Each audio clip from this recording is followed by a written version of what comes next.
பூர்ண சக்தி நேயர்களுக்கு வணக்கம். இந்த தலைமுறை சீனியர்ஸுக்கு விழிப்புணர்வு நிறைய இருக்கு, அதே நேரத்துல கவலைகளும் நிறைய இருக்கோ? அப்படின்னு தான் நானும் நம்புறேன்ப்பா. ஏன்னா இந்த தலைமுறை சீனியர்ஸ் வந்து தன்னோட ஹெல்த்துக்கு இன்சூரன்ஸு, தன்னுடைய பிள்ளைங்களுக்கு வேண்டிய ஃபியூச்சருக்கு வேண்டிய எல்லாதும் தயார் நிலை பண்ணிடுறாங்க. ஆனா அந்த என் காலத்துக்கு பிறகு அப்படின்னு பேசுறதுக்கு இவங்க முன் வந்தாலும் அவங்க யங்கர் ஜெனரேஷன் அதை பேச விட மாட்டேன்றாங்க. என்னன்னா அவங்களுக்கு பயமும் கவலையும் வந்துடுது. ஸோ பெற்றோர்கள் வந்து எனக்கு அப்புறம், என்னுடைய காலத்திற்கு பிறகு அப்படின்னு பேச ஆரம்பிச்சாதான் நம்மளும் நம்ம பிள்ளைங்களை தயார் நிலைக்கு பண்றோம். நேத்திக்கு ஒரு ஒரு ரொம்ப ஃப்ரெண்டு, க்ளோசஸ்ட் ஃப்ரெண்டு ஒருத்தவங்க வந்து தவறி போனாங்க. அவங்களுக்கு பிப்ரவரி மாசம் தான் தெரிஞ்சது ஒரு தீர்க்க முடியாத நோய் இருக்குன்னு தெரிஞ்சது. அவங்க அதுலேருந்து அந்த ட்ரீட்மெண்ட்டை விட சொத்தை எப்படி பங்கு வைக்கிறது, இது ஹஸ்பண்டை எப்படி தயார் நிலை பண்ணுறது, பிள்ளைங்களுக்கு எப்படி தைரியம் கொடுக்கறது, அவங்க வாழ்வுக்கு அப்புறம் அவங்க எப்படி வாழணும்னு இவங்க ஆசைப்படுறாங்க. நான் இறந்த பிறகு தன் உடலுக்கு என்ன கலர் புடவை கட்டணும் முதல் கொண்டு அவங்க டிசைட் பண்ணி எழுதி வச்சு பிள்ளைங்களுக்கு கொடுத்துட்டு போனாங்க. இப்போ சீனியர்ஸ் வந்து தங்களை பத்தி யோசிக்கிறாங்களா? ரொம்ப கரெக்டான கேள்வி. இதுக்கு எஸ்ன்னு சொல்லுவேன், நோன்னு சொல்லுவேன். எஸ்ங்கும் போது அவங்க வந்து பிள்ளைங்களை நல்லா படிக்க வச்சோமா, அவங்களுக்கு நல்ல ஒரு ப்ராப்பர்ட்டி வில் எழுதி வச்சோமா அப்படின்னு யோசிக்கிறாங்க. அப்புறம் வந்து பேர பிள்ளைங்களுக்கு என்ன செய்யணும் அந்த மாதிரிலாம் யோசிக்கிறாங்க. அப்ப கூட அவங்க தன்னை முன்னிலைப்படுத்துவதில்லை. அவங்களுடைய தற்காப்புக்காக ஃபைனான்சஸை நம்ம எப்படி ப்ரொடெக்ட் பண்ணி சேஃப்கார்டு, ட்ரீட்மெண்ட்டுக்கு, இன்சூரன்ஸ்க்கு, ட்ராவலுக்கு வச்சுக்கணும், அது வந்து நிறைய பிளான் பண்ணணும். அது பண்றாங்களான்னு தெரியல. இரண்டாவது உடல்நிலைன்னு சொல்லும்போது அவங்க வந்து மற்றவங்களுக்கு வந்து மருந்து எழுதி கொடுப்பாங்களே ஒழிய அவங்க மருந்து சாப்பிடணுங்கும் போது அது செகண்டரியா ஆயிடும். இது போராட்டத்துக்கு சுத்தி இருக்கிறவங்கலாம் உனக்கு என்ன, நீ வந்து பலசாலி, ரொம்ப திறமைசாலி, உனக்கு துணிச்சல் ஜாஸ்தி, தைரியம் ஜாஸ்தின்னு ஏத்தி ஏத்தி விட்டு விட்டு குருவித்தலையில பணங்கா மாதிரி வச்சு அவங்க நிறைய லோடு எடுத்துக்கவும் பழகிட்டதுனால தன்னை பத்தி சிந்தனை கம்மியா தான் இருக்கு. அதுவும் நம்ம கல்ச்சர்ல ரொம்ப ஜாஸ்தியாவே இருக்கு. அப்படி இருக்கிற பட்சத்துல ஒரு நிலையில இருக்கணும்னா psychological wellness is very important, physical wellness is very important. இது ரெண்டும் ரொம்ப ரொம்ப கனெக்டட். மனம் சரியா இருந்தா உடல் சரியா இருக்கும், உடல் சரியா இருந்தா மனநிலை சரியா இருக்கும். அடுத்த தலைமுறையோட ரிலேட் பண்ணும்போது பெரியவங்க எப்படி தங்களை மாத்திக்கிறதுங்கிறது கொஞ்சம் சிரமம் தான். ஆனா அது ஒரு சின்ன முயற்சி பண்ணாலே அது வந்து ரொம்ப பாப்புலர் ஆயிடுவோம் நம்ம சீனியர்ஸ் எல்லாம். என்ன அப்படின்னா அட்வைஸ் மோடுக்கு போகாம கியூரியாசிட்டி மோடுக்கு போகணும். இரண்டாவது வந்து அப்சல்யூட்லி அந்த ஸ்பேஸ் அவங்களுக்கு கொடுக்கணும். If you are confident that you have raised a responsible child அப்படிங்கும் போது அவங்க வந்து பேரண்டிங் அவங்க பண்ணுவதையும் இல்ல அவங்களுடைய பார்ட்னரோட அணுகுமுறையை பத்தியும் நீங்க கமெண்ட் அடிக்காம அப்சர்வ் பண்ணிட்டு நீங்க கொஞ்சம் கம்முன்னு இருந்தானாக்க உறவுகள் நல்லாவே இருக்கும். கணவன் அல்லது மனைவி ஒருத்தர் போன பிறகு இன்னொருத்தர் வாழ்க்கையை எப்படி அணுகணும்? இன்னும் இது ரொம்ப சிரமமான ஒரு சிச்சுவேஷன். அதாவது கணவன் மனைவி வந்து அவங்க சேர்ந்து வாழ்ந்த வாழ்க்கையில நிறைய சந்தோஷமும் மகிழ்ச்சியும் இருக்கலாம், சேலஞ்சஸும் இருக்கலாம். ஆனால் அந்த வாழ்க்கை துணையை இறந்த பிறகு அது ஒரு வெறுமை ஆயிடுறது.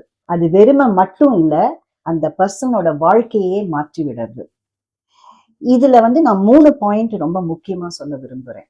ஏன்னா அந்த பார்ட்னருக்கு 100% அவைலபிளா இருந்தப்போ இப்ப அந்த இடத்துல ஒரு வேக்யூம், அந்த இடத்த ஃபில்அப் பண்ணணும்னா அது நம்ம கையில தான் இருக்கு. இழந்த வாழ்க்கைய பத்தி நினைச்ச அதை ஃபில் பண்ணணும்னு நினைச்சானா அது வந்து புதக்குழி மாதிரி நம்மள ஒரு சோகத்திலையும் மீளா துயரத்திலையும் கொண்டு போகும். ஆனா அந்த குழியை நான் எதால மூட முடியுங்கும் போது உங்களுக்கு ஆன்மீகத்துல நாட்டம் இருக்கலாம், ஆர்ட் ஒர்க்ல நாட்டம் இருக்கலாம், இல்ல கைவேலையில ஒரு கத்துக்கலாம். லேர்னிங்க்கு வயசே கிடையாது. இந்த குழிய நான் எந்த விதத்துல நான் இதை நிரப்ப முடியும் அப்படின்னு நீங்க அந்த பொறுப்பை எடுத்துக்கிட்டு உங்களுடைய தேடலை நீங்க ஆரம்பிக்கலாம். கோயிலுக்கு போறது, பஜன் கிளாஸ் போறது, ஒரு அனாதை ஆசிரமத்துல போய் சேவை செய்யறது, ஃப்ரீயா சாப்பாடு கட்டி கொடுக்கறது, இல்லாட்டா வாலண்டியர் ஒர்க் பண்ணுறதுன்னு அவ்வளோ வேலைகள் இருக்கு. ஸோ உங்களோட அந்த வெற்றிடத்தை நிரப்புவது உங்கள் கையில தான் இருக்கு. அதனால வாழ்க்கை துணையை தான் நீங்க இழந்தீங்களே விட வாழ்க்கையை இழக்கலங்க. கணவன் மனைவி 2 பேருமே இருக்கும்போது, ஒருத்தர் மறைவுக்கு அப்புறம் என்ன அப்படின்றத பத்தி பேச தயங்குறாங்களே! அச்சச்சோ! அபசகுனமா பேசுறீங்க அப்படின்னு தான் சொல்லுவாங்க.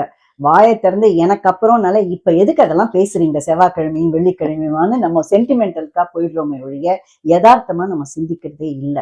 அதாவது ஒரு வீடு, சொத்து, பணம், முதலீடு இதெல்லாம் மோஸ்ட்லி ஹஸ்பண்ட்ஸ் பார்த்துக்கும்போது அவங்க நிறைய வாட்டி சொல்லுவாங்க, வா வந்து உட்காரு. ஒய்ஃப் கிட்ட சொல்லுவாங்க, பார்ட்னர் கிட்ட வந்து உட்காரு, நானும் சொல்லி தரேன் அப்படின்னா, இல்லைங்க நீங்க இருக்கச்ச எனக்கு என்ன கவலை, நீங்க எல்லாம் பாத்துருவீங்க அப்படின்னு முழு நம்பிக்கையோட. அது கேட்க நல்லா தான் இருக்கு. ஆனா உண்மை நிலைன்னு பார்க்கும்போது அவங்க திடீர்னு மறைவு ஆயிடுச்சுனாக்க இவங்க அப்படியே ஸ்தம்பிச்சு நின்னுடுறாங்க. என்ன எங்க இருக்கு சேவிங்ஸ் அக்கௌண்ட்டுக்கு பாஸ்வேர்டு என்ன, ஏடிஎம் எப்படி யூஸ் பண்ணுறது, பேங்க்குக்கு எப்படி போகிறது, ஒண்ணுமே தெரியறது இல்ல. இதனால நான் கணவனுக்கு என்ன சொல்ல விரும்புறேன்னா, நீங்க அதெல்லாம் கையாளுற ஆளா இருந்தா தயவு செய்து ஒரு நோட் மாதிரி எழுதி வச்சிருங்க. கிளீனா எழுதி வச்சுட்டு ஒரு சேஃப்குள்ள வச்சிருங்க. இல்ல பத்திரமா அவங்க கிட்ட கொடுத்து பாதுகாப்பா வச்சுக்க சொல்லுங்க. மனைவிகளுக்கு என்ன சொல்லுவேன்னா, தயவு செய்து நீங்க அவசகுணமா பேசாதீங்கன்னு சொல்லாம, சரிப்பா சொல்லுங்க, நீங்க என் நல்லத்துக்கு தான் சொல்றீங்க, என்னோட பாதுகாப்புக்கு தான் சொல்றீங்கன்னு அந்த மாதிரி ஒரு இந்த லாஜிக்கல்லா நீங்க அதை அப்ரோச் பண்ணினீங்கன்னா, அவங்க சொல்லுவதை கேட்டு நீங்க அதை உள்வாங்கிக்கிட்டீங்கன்னா, அவங்களோட இழப்புக்கு அப்புறமும் அந்த இதெல்லாம் உங்களுக்கு நாலேஜும் அந்த அனுபவம் வரும். எஸ், இது ஒரு சோகமான ஒரு விஷயம்தான் வாழ்க்கை துணையை இழப்பது. ஆனா அதுக்கு மேல ஒரு நம்மளும் வாழணும்னு இருக்கும் பொழுது இதெல்லாமும் நம்ம யோசிக்கணும், பிளான் பண்ணணும். உங்ககிட்ட வந்த பேஷன்ஸ்ல சீனியர்ஸ் கிட்ட ஏதாவது மறக்க முடியாத அனுபவம்? பேஷன்ஸுங்கிறத விட நான் கிளையன்ட்ஸ்ன்னு தான் சொல்லுவோம் எங்களோட ஃபீல்டுல. நிச்சயமா ஒரு மறக்க முடியாத ஒரு கப்பல் சொல்ல வேண்டியது இருக்கு. இது ஒரு முன்னுதாரணமா கூட நமக்கு இருக்கும் நம்ம வாழ்க்கையில.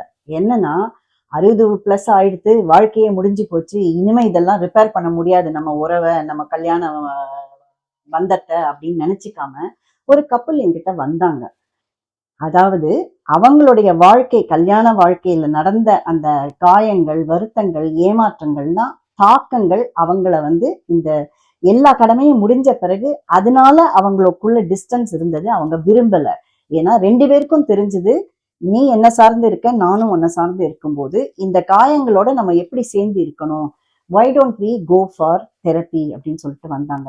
ரொம்ப பியூட்டிஃபுல்லா, ஆனஸ்டா இந்த உறவுல இந்த சிச்சுவேஷன்ல நான் என்ன மாதிரி ஹேண்டில் பண்ணியிருந்திருக்கணும், அப்ப எனக்கு என்ன மாதிரி சிந்தனை இருந்தது, அதனால என்ன முடிவு எடுத்தேன், அது உன்னை எப்படி பாதிச்சுதுன்னு 2 பேரும் அந்த மனது விட்டு பேசிட்டாங்க பாத்தீங்களா. அவ்வளவுதான். இனிமேதான் அவங்களுக்கு செகண்ட் ஹனிமூனே நடக்க போறதுன்னு நான் நினைச்சேன்.